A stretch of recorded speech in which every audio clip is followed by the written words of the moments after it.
Hello and welcome to episode 57 of the Championship Rounds podcast. We're going to combine the previews and reviews for this week. So we'll start with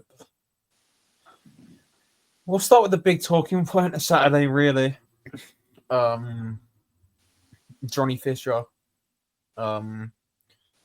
gets brutally knocked out by Dave Allen in a pretty low level fight. That was what it was, really. We kind of thought it would be that sort of low level fight, and yeah, Allen finishes the job that he couldn't do last time and actually stops Johnny Fisher when he gets him hurt. Some geniuses said on the preview that they don't see any way that Johnny Fish can win. But then some idiots changed their prediction when they saw Dave Allen's win. Well, I don't even know why I changed it. I mean, like 8 pounds, it's not really that much, is it, in a heavyweight?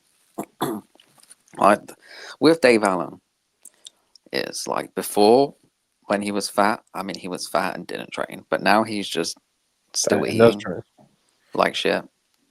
But he does actually train, so it's kind of different. And Fisher's still shit. So that's not like Fisher's Fisher. I mean, like he tried to do something different. I mean, he tried to box, but he was just boxing conservatively, not really putting much in his power. I mean, but he was kind of he was fighting scared, pretty much. Which was somehow an improvement. But it wasn't working. That was kind of the only possible chance he had it. It wasn't really doing anything. Because he was eventually going to get hit with those overhand rights. I mean, they were catching him like nothing flush, but they were getting there, and they were close. And then he opened up more, and basically, which Dave himself said would happen. He'd get bored at the start and be forced to do something. He was forced to do something, and he got chinned. So he literally told him to his face what was going to happen.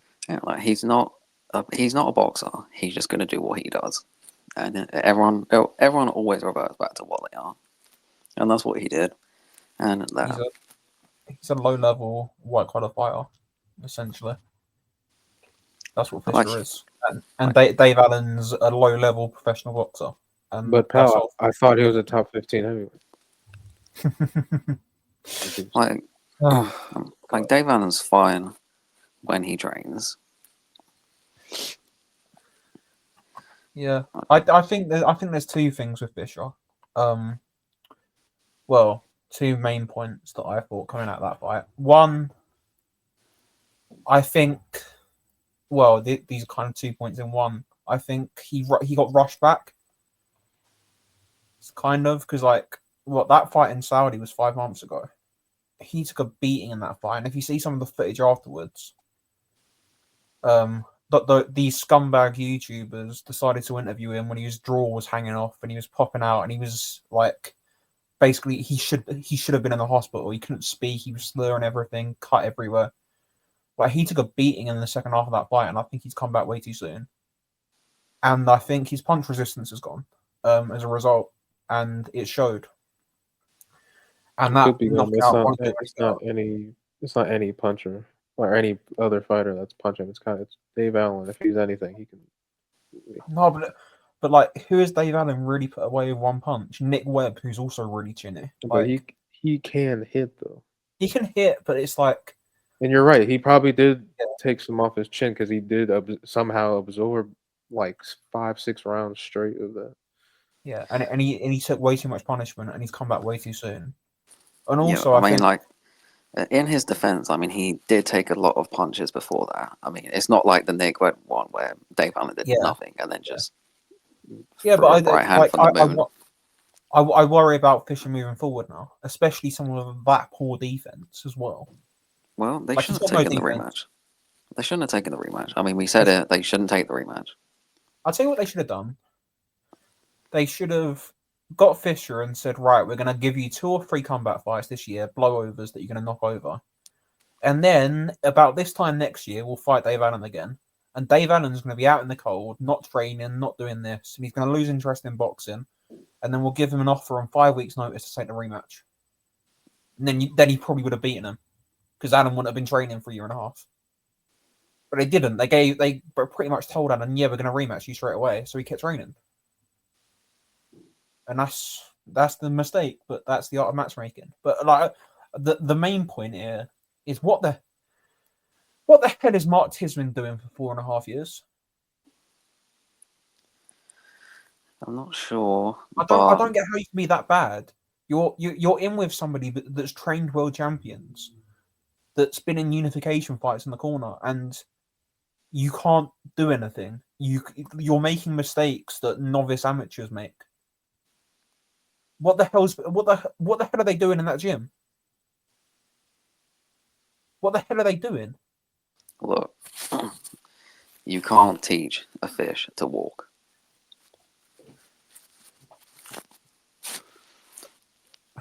Yeah, but like you can teach it how to turn over its right hand, or It doesn't have a right hand. You can teach it to, like, I don't know. He's just terrible. He is terrible, and like, I don't know. I think he's very, very lucky that he's obviously a very strong kid, and he's obviously very powerful, because that could have happened at a much lower level than it did if he wasn't those two things. You could say that about a lot of heavyweights, I guess. Yeah, definitely. But I don't. Getting knocked out by Dave Allen in 2025, like brutally knocked out cold, like it's bad. Oh, it's fine. I mean, like, Dave Allen can punch. I mean, yeah, he hasn't like chin loads of people, but I mean, he has fought a lot of like top fighters, I guess, and lost to all of them. And I don't know, he just doesn't. I mean, I guess it's not every day you hit someone that clean. Like, I don't even know. He just can't defend himself when he gets hurt. And he can't take a body shot either. That's one thing I Yeah. noticed, because I think when Allen went to the body and like really nailed him with a body shot, he sort of just unraveled a bit. He did. He KO'd, and that was it. That was it. And then he went down. Yeah. And then he got chinned at the bell, pretty much. Yeah. That's maybe, if you're forcing loads of fried rice and chicken balls down you every 5 minutes, like maybe your body's not going to have the best conditioning, is it? I mean, I don't even know if he eats that stuff. I don't keep up with anything Johnny Fisher does. I don't, but I see more footage of him in Chinese restaurants than I do in the gym, and that's a problem. Maybe he just sits there, doesn't eat it. He's done his job. He's somehow scammed a load of idiots from Essex to buy a load of tickets to watch him, and he's finally got to a level where he's going to get chinned, and all the idiots are going to come back, and they're going to rebrand him as a comeback fighter, and he's on the road back and all this, and he's going to get another like few $100,000 out of the job, and that'll be him done. And like that's it. Like he's not good. He's never been good. Way? Like yeah, it's just at least Nathan Heaney won a British title.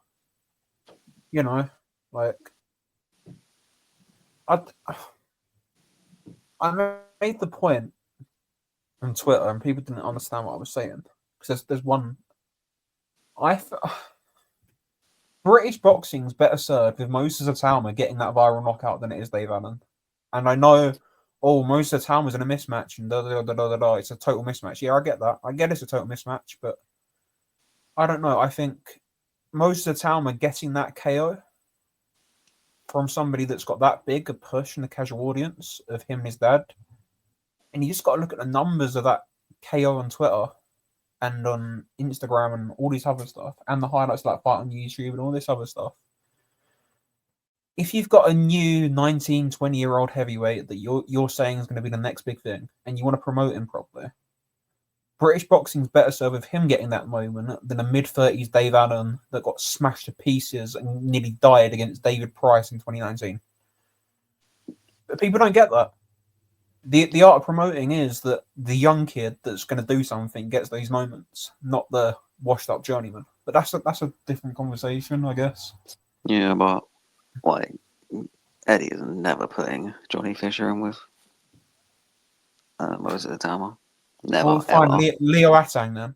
Leo Atang or Tiramana or like anyone else other than somebody that's gonna say they didn't train and gamble all his money away and get depressed after 5 minutes or allegedly and not train and then quit. Because that's what's going to happen with Dave Allen. He's got a couple of big paydays now, and he's going to lose, and he's going to say he didn't train and all this stuff that he does every time. And I'm just sick of them both. To be honest, two gimmick fighters, Look, he's not a gambling addict anymore. isn't he? No, he hasn't been for a while. I thought he was running that gimmick still. So I don't know. We wish him No, well, but he's stopped. I hope he keeps his money properly. I mean, he seems to be a lot better now than he was when he was younger with all that stuff. I hope he is. I hope he is. Like genuinely, I do hope he is, but it doesn't mean I want to see him box. He's not very good. Well, I do. I want to see him. He's gonna fight. He's gonna defend his belt somewhere, and I want to see him fight for a British title. Last time he did. Well, the second, what's his face? I can't remember his name. Lemroy Thomas. That was a Commonwealth, wasn't it? I don't know, but it was very anticlimactic. You know, just get him his opportunity. If he doesn't take it, then it's fair enough. Yeah. I guess that's what the British heavyweight scene is right now. Not brilliant. Anyway, moving on. Well, unless any of you two have got anything else to say on that fight. No, I mean, I guess it went how we thought it would go. Not for me, because I bet on Dave Allen to win in round 6 to 10 by knockout. So thanks. Yeah, literally about a second. Literally about a second. If he would have just held off for about 5 seconds at the end of that round and done him in the next round, I'd have won quite a bit of money. But no, thanks, Dave. Thanks, Dave. But yeah, hopefully his idiot family shut up for a bit now. That's what I can say. Because Jesus Christ, they do my head in. Anyway, on that undercard, Kieran Conway smashed Jerome Warburton to bits to win the British middleweight title. I don't think Warburton was that great anyway, but Conway's a solid domestic level fighter. He's got a lot of experience. Fought Ammo, fought Sissoko. Like, he's had a lot of experience, and he's a solid domestic level guy. And I think he's decent, man. Like, if you put him in with a Denzel Bentley or a Brad Pauls, like, I think he has a lot of success in those fights. I think he's a solid fighter. He's strong and he's good at middleweight. He was too small for 154. Yeah, I think he's a good, strong middleweight. Doesn't punch very hard, but he punches strong, if that makes sense. I mean, he looks like he punches harder at middleweight. Yeah, definitely. And, definitely. well, it's not going to be the first time we say this, but Warburton, I mean, he fought such a stupid fight. Like, he just sat there and held his feet and fought with the bigger, stronger guy. Like, had a bit of success of it, then round 3 came, and no, you just knew it wasn't going to go well, and you knew he was going to get stopped. Yeah. Like, he doesn't fight like that. He's a boxer. Like, you can't punch. Box him. It's not the first guy that's going to fought the wrong fight on this card either. But we'll get to that. Yeah, well, Conway's going to fight someone else on this card. He's going to fight George Lidon. Yeah. Lidon won a eliminator against Aaron Sutton. Yep. Aaron Sutton, Jesus, you could just tell from like the opening minute, like when he got dropped, like he just can't take a punch, and he can't punch himself, and it's like he's just a sitting duck for Lidon, who I don't think he's brilliant, but he's gonna beat that level of opposition really easily. Like, I think Lidon's just okay. He's an okay fighter. He's not anything special. But yeah. Once again, Sutton just fought a stupid fight. Like, you saw it when he started to box. I mean, had some success and looked better. And you could see that that sort of style was going to give Lillard trouble because he has heavy feet. But, you know, he just kept trading with him. And he kept getting caught and kept getting dropped. Yeah, stupid game plan. In fairness, though, like he's been dropped in like the first few seconds. Like you're not gonna do anything from there. Like your head's gonna be fried. It's what it was. It's what it like is. Like he's just not. He's just this. This is the thing. It's like Flattens are like fringe English level fighter. Like they're not gonna be consistent. They're not gonna be able to do stuff really. They just sort of are what they are. They're not gonna be able to adapt like massively. I mean, Lillard's. I mean, he's okay. If you let him like plant his feet, he'll be good. Yeah. I think Conway beats him though. I think Conway's like just too strong, too experienced, too good a jab. But He should box. He should box that fight. yeah, for once I agree with Bellier. Mm. And like that's genuinely the most sort of profound thing that Tony Bennew's ever said about boxing. He was like, yeah, Lillard needs a bit more experience. He needs 2 or 3 more fights at that level before he goes in with Conway. And I was like, yeah, that's actually right. He does. Yeah, he does. Like, yeah, like Bennew's actually right about something. Like, you can't go from fighting Aaron Sutton to Kieran Conway. No. Well, you could, but it probably won't go very well. Yeah. And it's not like he's some super elite, high level amateur prospect or something. Like he's just, you know. Also on that card, Jimmy Science won. He's allegedly the Brentwood Baturbiev. Like you know that there's these matching prospects here. Buttigieg's another one. Like I genuinely couldn't tell you the difference if they stood in front of me. I wouldn't know how to differentiate them. They're just all sort of the same. They all have the same style. They all have the same ceiling. They're just all sort of average. 90% of Science is average. boxers. Yeah, they're all from the same area. Like they're all from Essex. They all look the same. They're all around the same weights. They're like just all pretty average and like it's what it is. Also Taylor Bevan won on that card, I think, and I can't remember what else happened. Well, you mentioned one person already that was on there before the bell. That you can't tell them apart. It just all blends into one. I didn't even watch the before the bell. Neither did I. Neither. Anyway, you can check box rate for those results. Like I don't need to tell you about someone beating the journeyman on points. So I mean, got stoppage. Good for him. Good for him. Moving to we'll go Paris. I don't know if you two managed to catch this fight, but Tony Yoka beats Arslan Yaliev via unanimous decision over 10 rounds in a pretty fun fight, if we're being like, because they're both very limited. It was very, very fun. They were both standing and trading for a lot of the fight. I thought Yoka nicked it 96-94. Couple of people I've seen have it a draw. A few people have had Yaliev winning. A couple of people have had Yoka winning. It was that sort of fight, sort of 6-4 either way. Fun fight, but Yoka's totally finished. He might be fighting Joe Joyce, he might not be. That's sort of up in the air. Lakeep said he was. A couple of people are saying he is. A few people are saying he isn't. Who knows? But if Joyce is continuing and Yoka's continuing, that's the natural fight. You said he's finished. Did he ever start? I think the perception around Tony Yoka would be a lot different if he didn't get gifted a medal.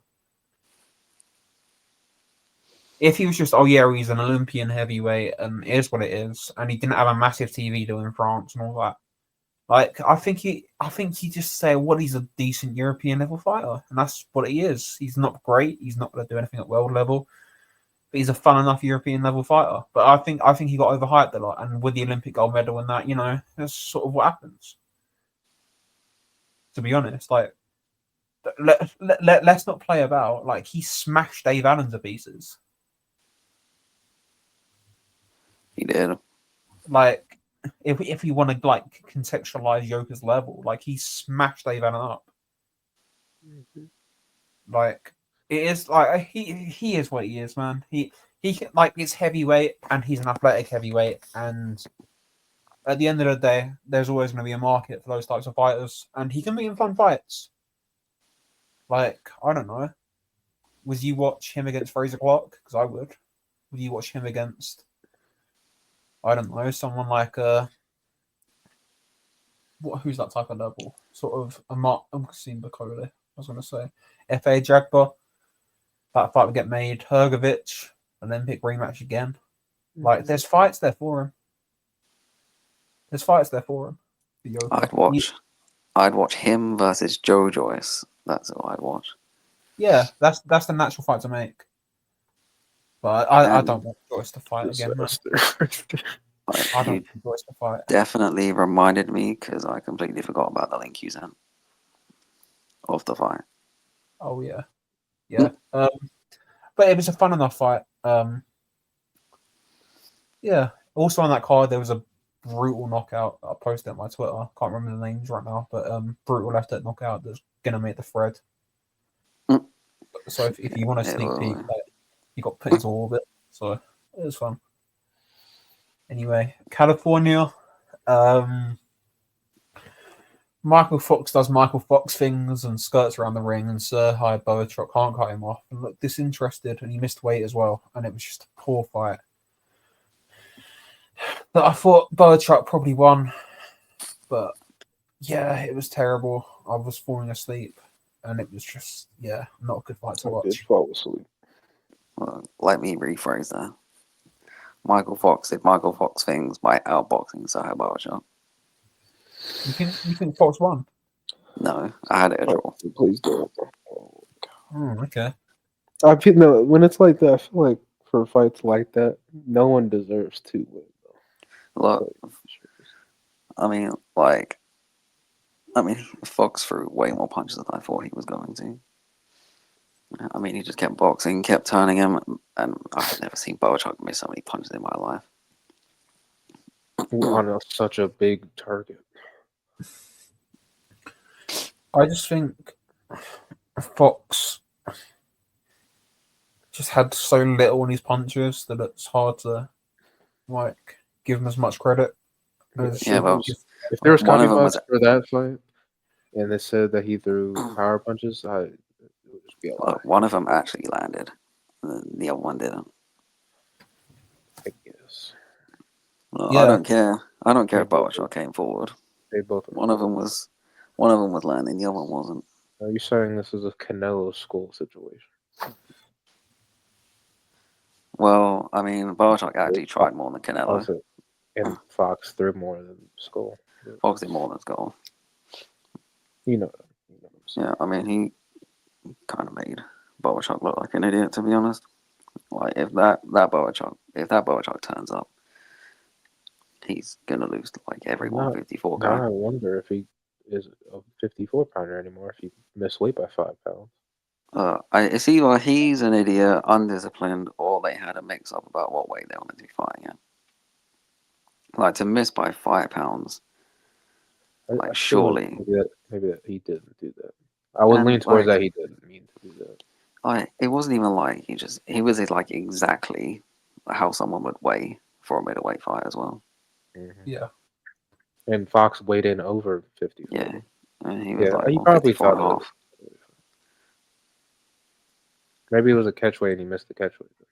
Something like that. But it wasn't good. He looked sluggish. He looked just bad.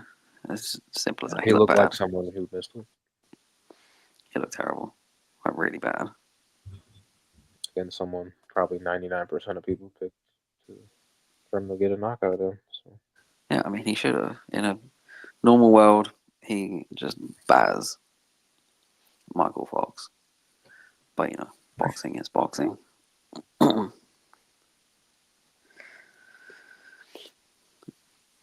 Yep.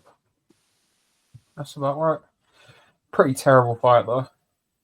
On the card, I'm trying to have one again. He's not great, but he's sort of a fringe contender at Feather. He's okay. He's not brilliant. He just is what he is. There's a reason he's fighting on these shows. But yeah,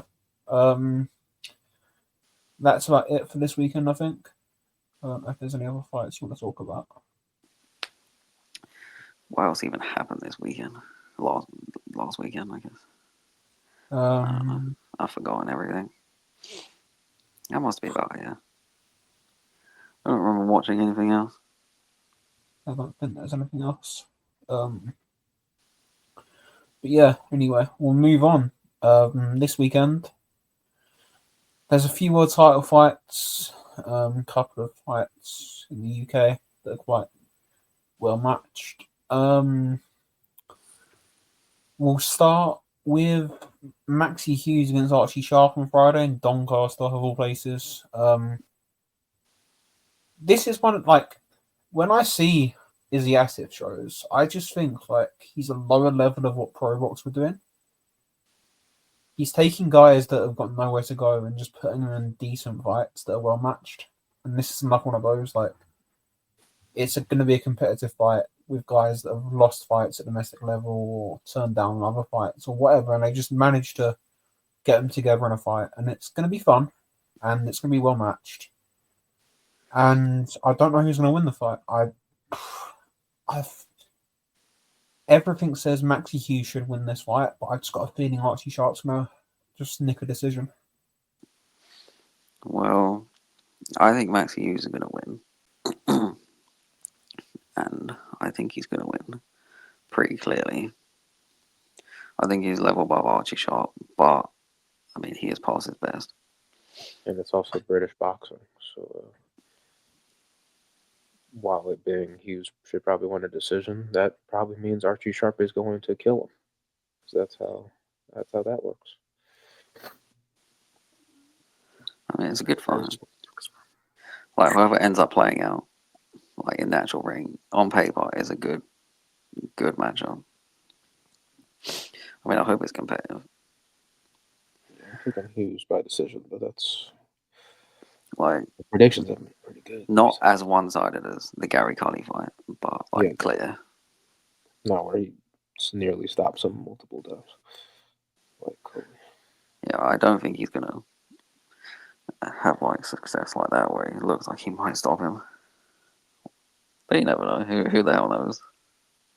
You know, boxing is unpredictable. Mm-hmm. Yeah, I mean, there's always some type of fight like this on a GBM card, some type of good fight on paper, and they're usually competitive. Yeah, Maxie Hughes should win, but I don't know. I just have a weird feeling about the fight. Like I everything's saying that Maxie Hughes should win, but I don't know. I just don't know. I think Sharp's not really delivered on his potential, and maybe this is the fight where he comes up to a new weight and he just delivers on it. I don't know. Or maybe it's where he continues to not deliver on his potential. Yeah, maybe. But then again, I mean, there's nothing really wrong with losing to Maxie Hughes. Yeah, he's a decent fighter. I mean, George Kambosos did, and now he's getting his second title shot in 3 fights. So yeah, like he beat George Kambosos. Kambosos was at world level, so theoretically, Maxie Hughes is around about that level ish. Yeah, Hughes is a fringe world level guy, sort of probably 10 to 15, I'd say, at lightweight, going around there. But yeah, it should be a fun enough fight. There's a few other fights on that show as well that are well matched, but we're not going to go into them. The rematch in Mexico on Friday for the vacant IBF title at super flyweight. Garcia against Bibiano 2. First fight ended in a draw. It was a really close fight. I've seen people score it either way. And I have no idea how this fight's going to go. Because I think they're both limited fighters, and I don't think they can adjust that much. I maybe think Bibiano's going to win just because I think Garcia's a little bit old and a little bit shot worn. Like he's been around a long time. Bibiano's a bit fresher, but I don't know. I have no Well, idea. I mean, it's gonna go exactly like it did the first time. Hopefully. Like, I can see it being a carbon copy of the first fight because that's how they both fight. Well, they're not gonna fight any differently. And Like, surely they can't. if one of them fights 0.1% slightly different, that person will probably win. I can't even remember who I had. I think I had someone winning 7-5. I can't remember. It's been so long. Bibiano's the one boxing most of the time. Perez marching forward, throwing those insane punches. And I think Bibiano's just a bit cleaner, but like how the first fight, he got tired. Well, judges love a come forward guy compared to the boxer, even if the boxer's landing the better punches. Yeah, I'll probably get Bibiano to win in a competitive and great fight again. I mean, just please stick it in the list already. To be honest, Hopefully. Mexicans a rematch after they just drew. Yeah, they're gonna like you have to die to beat them for that title in that fight. Yeah. I think, especially because who would have ever thought that these type of fighters would get that opportunity to get it Yeah. again? Like what's it called? Andrew Maloney and RG Cortez are fighting the final eliminator, so they'll fight the winner. Yeah. And I favour either of those two to beat both of these two. Yeah, they should. Yeah, like I don't think these two are like particularly good, but they're okay, but they're just not the top echelon of the division. I wouldn't call them world level fighters, even though they're fighting for a world title. But well, at least they're fun. Yeah, they're fun fighters. Yeah, it should be a fun fight. I hope it is. Saturday in Osaka, Pedro Taduran's rematching Jinjiro Shigeoka. Honestly, this fight should go the same way as the first fight. Like that's a one thing I hate about Japanese boxing is they leave their kids in there so long that they get bad beatings, and that happened with Jinjiro. He should have been pulled out 2 or 3 rounds earlier. He was done, and I think that's gonna potentially ruin whatever he had left in his career. And I think Taduran's gonna stop him again. Yeah. The Shigeoka like having titles at the same. It was like a cool little peak right there. But they probably both won't be world champions again. Oh. I give Jinjiro more chance of being Taduran than I did of Udai being Jerusalem. I was never picking Udai to be Jerusalem again. Mostly because he did have success, whereas I mean, Udai landed, but nothing really. He didn't make a dent in Jerusalem, but Jinjiro hurt Taduran twice in rounds 3 and rounds 4, and if he can get him early, I think that's his only chance. You gotta get him early because he took a beating from like rounds 5 to the stoppage, and he didn't really have anything on his punches. Those same punches were doing nothing to Taduran. He was just getting his body destroyed, and he can't. They can't defend themselves when they get punched. They can't defend themselves. The way they hold their hands, their body's so open, and then they bring their hands down when they get punched in the body, and then their just heads open, and they just lean over there, lean over all the time, and they're just it's there. Like, yeah, and it Taduran makes is it look. actually like an underrated fighter, just excluding everything else. Yeah, I mean he's pretty good. Like he's really fast. I mean he keeps the defense pretty tight, and he can punch. Look at his record. He should have. He shouldn't have 4 losses. Yeah, I mean he could have no losses. He probably should maybe have 1. 2 games. Yeah, well, he could fight and have a unification with Jerusalem. I really like that. Why not? Like, And then winner fights Koyaza. or someone fights Galaza because Galaza is messing about with another stupid defense apparently. Of course. It's annoying. He's gonna get chinned by someone he shouldn't be getting touched He's by. so good. He's so good, but like, just make the Jerusalem rematch or do something, or go and fight Eric Rosa, or just like, I don't know. I just Coyle's at the point where if he's not fighting a champion, I'd rather him just move up. Like if he's not doing like an NOA, moving up from bantamweight to super bantamweight and just going straight at champions, I don't care. yeah. I'd watch I want Jerusalem and Taduran, but if you can't get those, like move up. And I think Taduran against Jerusalem would be a good fight for the Philippines, and I think they should try and make that if they can't get Galazo. Yeah, Pretty huge, especially if it's in the Philippines too. Yeah, be a big fight for them. Anyway, the main event on that show, Tomoki Kameda is getting his mandatory shot against Angelo Leo.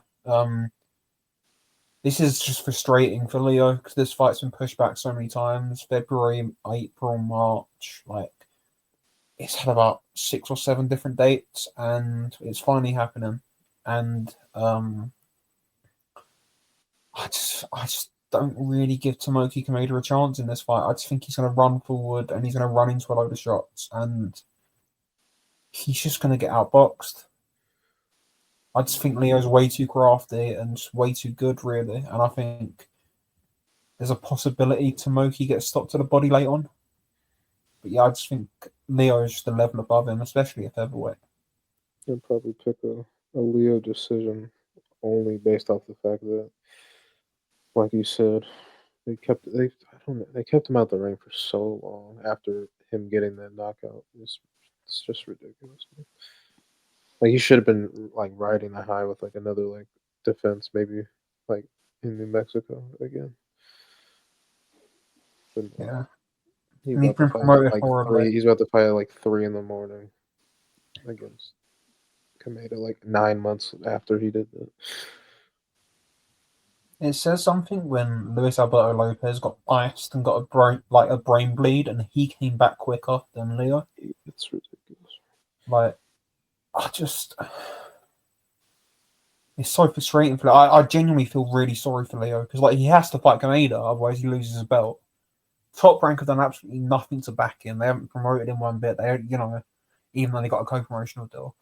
Pro Box have tried, but it's Pro Box. Like, there's only certain things Pro Box can do. And then, like, the Kameda's just messing him about for ages. And it's just like, I genuinely feel really sorry for him. Because he's come off, like, one of the highlights of last year in terms of well-level boxing. And, he's lost all this momentum. And now nobody's going to watch him fight. And he's out of the, like, American public consciousness in terms of boxing. Yeah, And for some people, he will probably be out for like a year and a half in there. yeah. Well,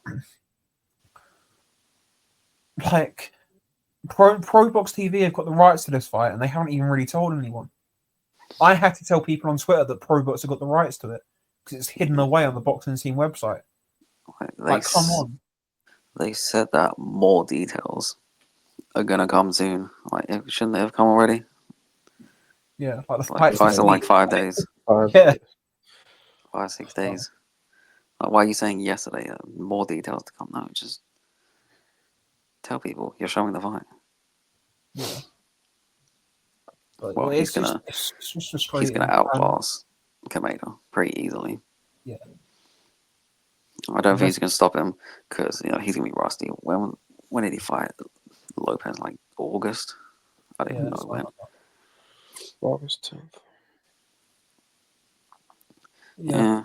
That was a good fight. I like Leo. He's a good skill fighter. We will be there. Yeah. It is funny that Samoki does speak better Spanish than him, though. That's funny. Oh, that's fine. Yeah, it's just yeah. Anyway, what else is happening? Saturday, Glasgow. Um, yeah. Josh Taylor against Echo Essuman. Um, I think Josh Taylor wins, but I think he has to come through hell in this fight because Josh Taylor was one of these guys that his whole style was based on pace and strength and being bigger and stronger. And he was skilled. He is very skilled, and he was very skilled as well. But like a lot of his style at 140 in his prime was like, I'm bigger, I'm stronger, I'm fitter, I'm more intense, and all this. And he managed to outwork and outmuscle a lot of people. And I don't know how well that's going to work against a big, strong, albeit quite limited welterweight in Echo Essuman, but he's big and he's strong and he's got a really, really good engine. And I think this is a tough fight for Josh Taylor. Just style wise, I don't rate Echo Essuman that highly. Like, he can be outboxed, but I don't think Taylor's like ever outboxed anyone really off the back foot. He has. Ben Davison made him a back foot fighter. I mean, he didn't look as good, but I mean, he fought Jose Ramirez like that.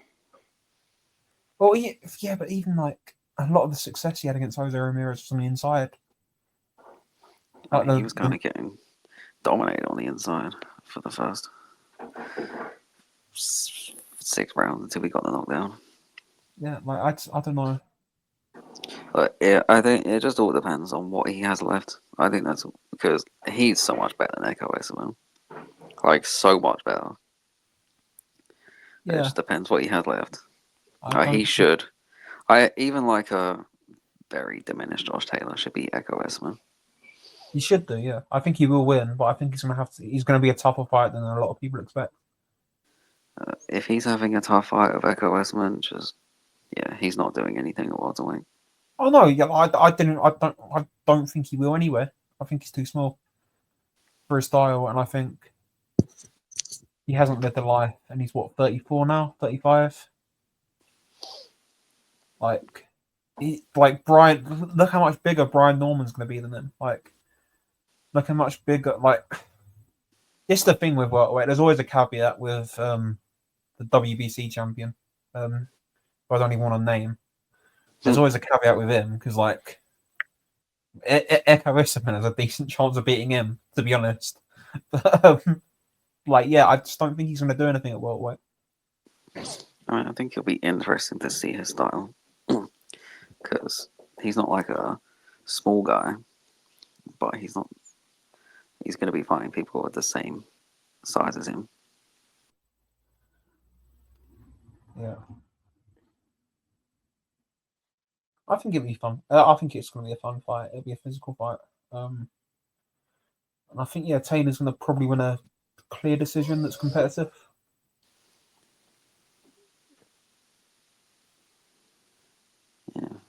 Yeah, I think he'll win a decision. Yeah. But like, if his style will be effective at that weight, like, because I mean, he's not the smallest guy. I mean, he's sizable. He is sizable. I think he's like big enough for welterweight. But yeah, like I said, he's just gonna be fighting people his size, and he's going to work so much harder to do what he does. And he's old. And he's been through a lot of big fights. But you know, he will like have the extra 7 pounds, which he definitely needs. He can't be fighting at 140 anymore. Definitely. Well, yeah, maybe what we've just seen at 140 is just him. It's the weight. Could be. Maybe he just rejuvenates himself at 147. It's like 2019 Taylor. Probably not that good. Maybe it's the weight. Maybe it is the weight. As I'm saying, it's like hard to predict the fight until you see Josh Taylor in the ring. I'm sure he'll look great on the scales. I'm sure he looks great in the gym. He'll probably look fine in his media workout, but it's all about how he looks in the ring. I think. Well, I know that Josh Taylor hasn't lived a life over the last few years, and yeah, I don't know. I think he won the undisputed title, and I think he made quite a bit of money in the WBSS, and I think he hasn't really been 100% in on the sport since, and I don't know. I think That catches up to you. yeah. You can't outrun that. Yeah, this is what I mean. Like somebody that's not been 100% dedicated, coming up a weight, fighting a big, physical, strong guy that's going to set a high pace. I think it's going to be a tough fight for Josh Taylor.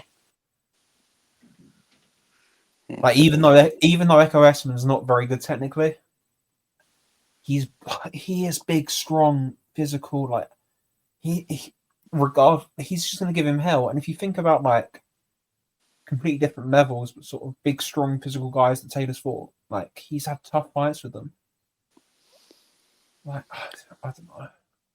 Yeah, like obviously skills pay the bills, but when you're like big and strong, strength matters when you can use it. And with the way Josh Taylor fights, if he's gonna fight how we usually fights, it's gonna be a factor. Yeah. Because Essuman he'll be able to use his strength and his physicality because he'll be right there fighting him. Yep. But yeah, I've Taylor's decision.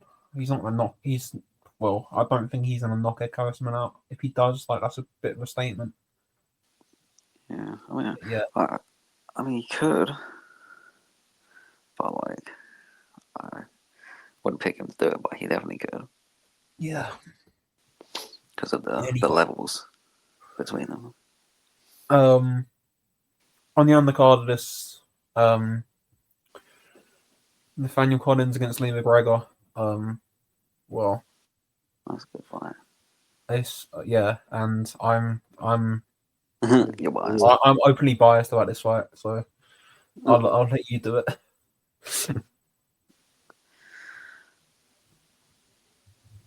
Like Nathaniel Collins is going to stop him in the first round, then it won't go a minute, and that's all that's going to happen here. So we don't need to talk about it long. Oh yeah, he's just gonna chin Lee McGregor. Yeah, early round one. Yeah, but it's serious on a serious point.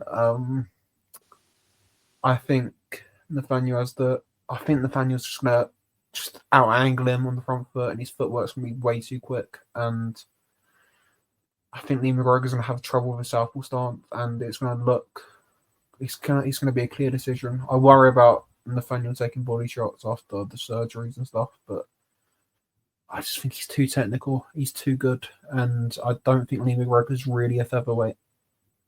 And this is a general point, but when a fighter develops at a weight where they're so much bigger than everyone else, like Lee McGregor did at bantamweight, like when you're fighting guys the same size, it's a bit of an adjustment, and that's what happened against what's he called, the Argentinian he drew with, and then Robles who he lost to. That's what sort of happened in those fights. Like he fought people that were sort of near the same size as him, and the stuff that was like blowing guys away, like Haringworth, he just wasn't working.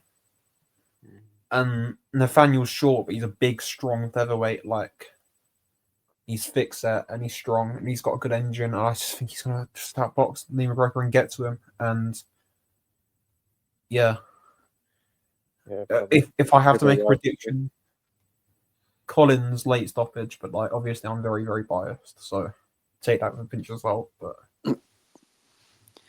yeah, I mean, like, I probably would also go for Collins, but by decision, not by stoppage. But I do think that McGregor is not great at featherweight. What does he really have left? I mean, I can't remember. Did he even look that good against Isaac Lowe? He got hurt early against Lowe, but then started out boxing him second half. He got hit clean a few times early.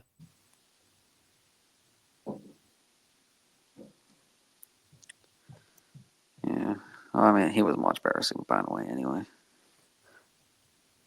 He's a bantamweight at one point, which is crazy. Right. Yeah. Maybe we're wrong, but I don't think featherweight's the weight for him. I guess it makes sense that he's here. Probably doesn't want to make 122 anymore. And like, if you look at the opportunities, this fight's paying a lot. And what's he going to do at 122? Go lose to Peter McGray or go lose to Shabazz Masood? Like, you're better off losing in this fight, in an all-Scottish fight in Glasgow, that's going to pay you a lot, rather than one of those fights.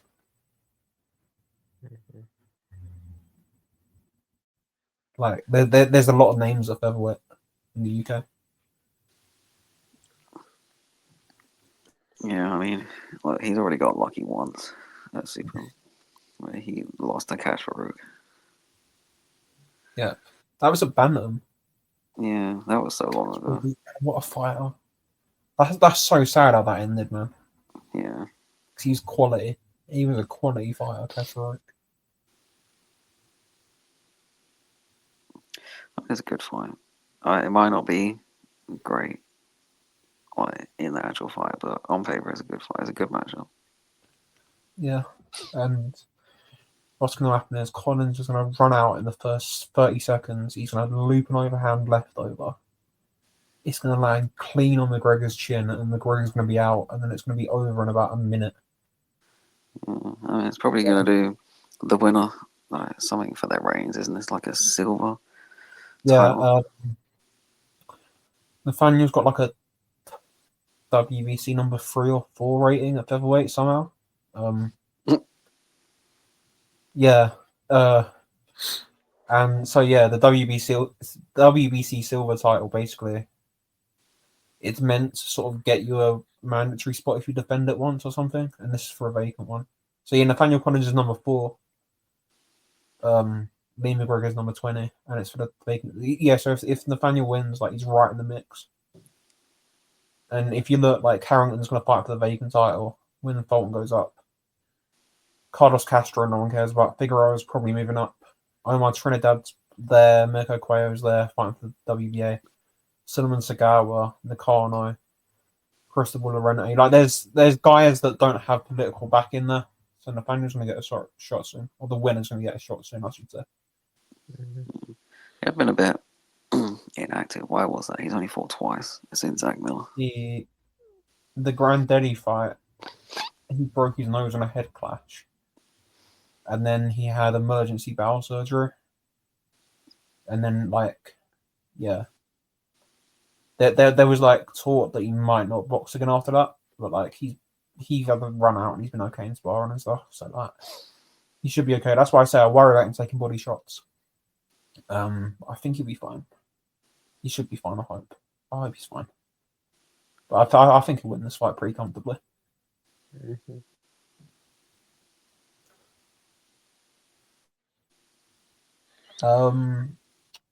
Moving on. Moses Atama is fighting a failed NFL player for some reason. Mike Ballaghan.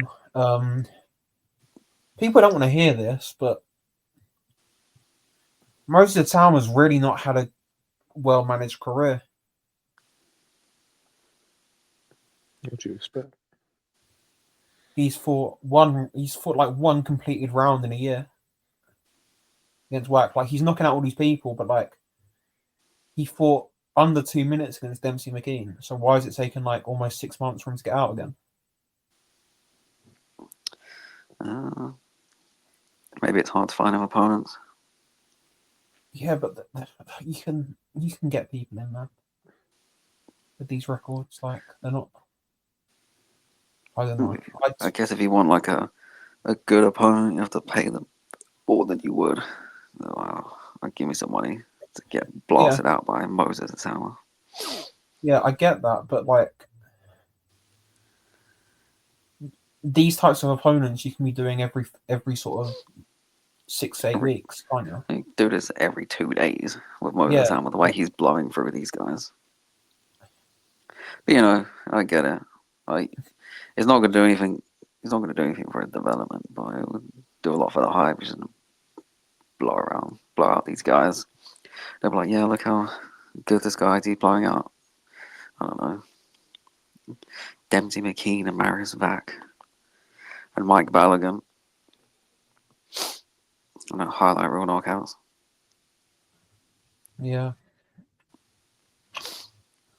It's really not a good fight. This is going to be like, I'd be surprised if this sees round 3. I think it's going to be a round 1 knockout, but I'd be almost gobsmacked if this sees round 3. Yeah, it's because he's just so good, but this is not gonna help him. He's gonna be fighting these guys, and then we're gonna step him up to like a high level, and his lack of experience. Like, if he gets like beat by someone he shouldn't get beat, it's because he's having these fights. That's not helping him, and he's not developing or learning anything.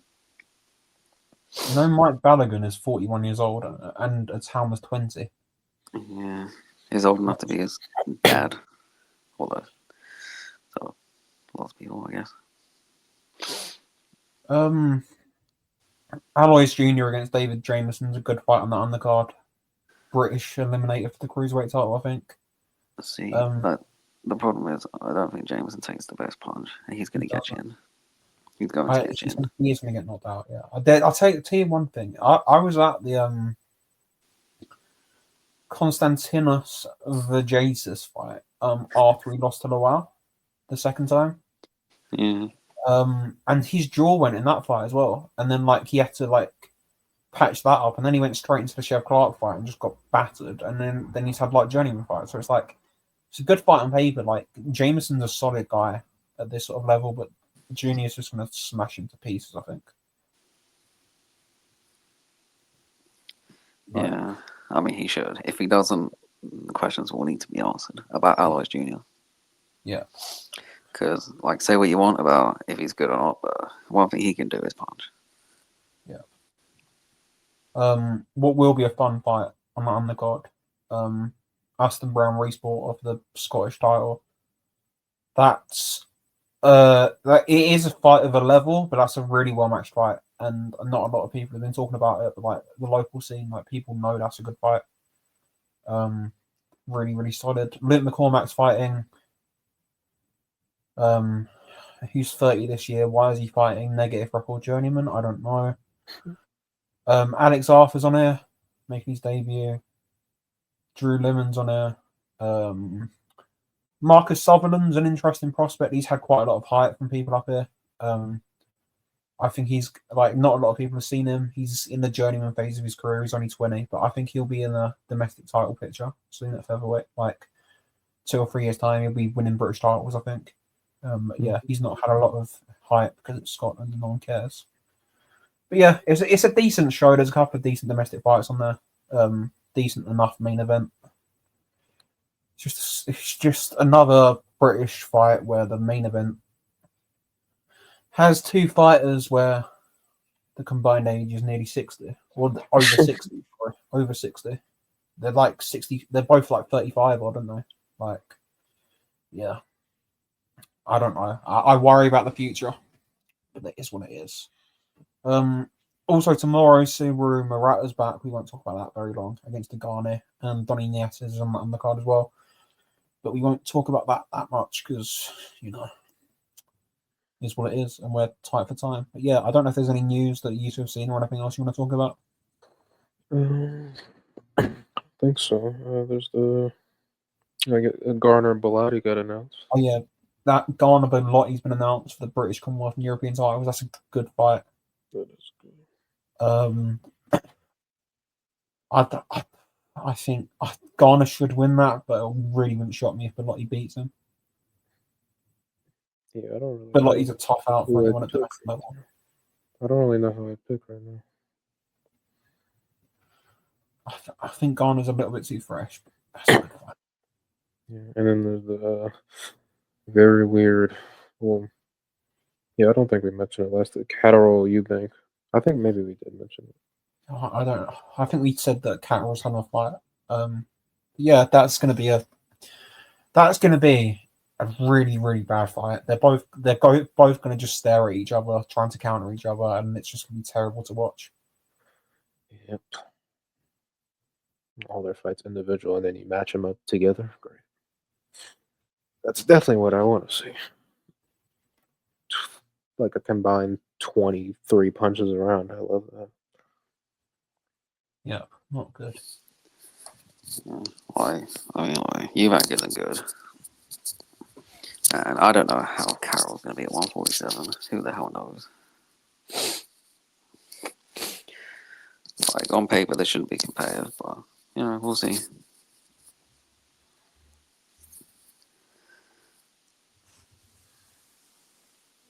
Yeah, hopefully. But I just think it's going to be one of those competitive fights that it's just horrible to watch.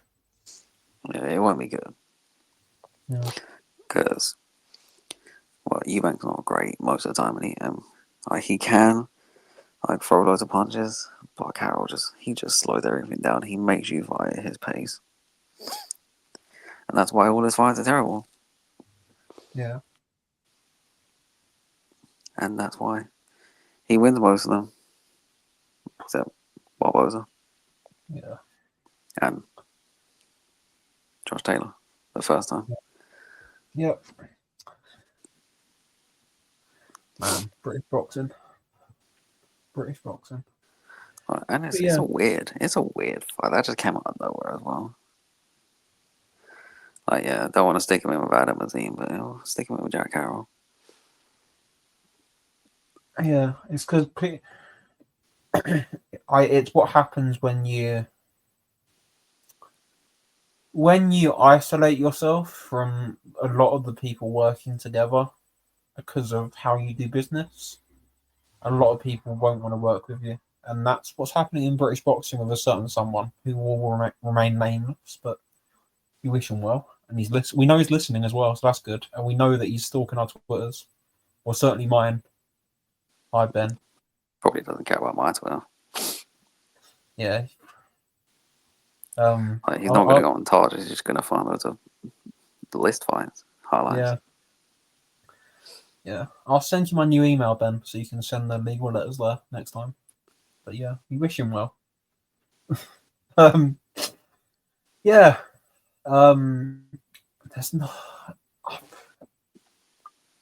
can't think of anything else really. Tank Roach has got a date in August, I think.